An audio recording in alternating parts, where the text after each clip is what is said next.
Did you accidentally block an important contact in Zoho Mail? Unblock them in under 30 seconds. First, we'll access the settings, then navigate to the anti-spam section, and finally move the address to the allowed list. Start by clicking the Settings gear icon in the upper right corner.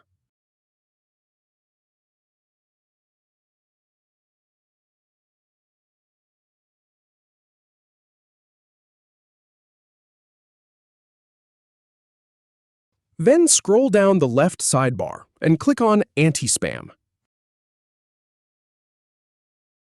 Now you'll see the Blocked List section. Go ahead and locate the email address you want to unblock. Once you've found it, click Move to Allowed List.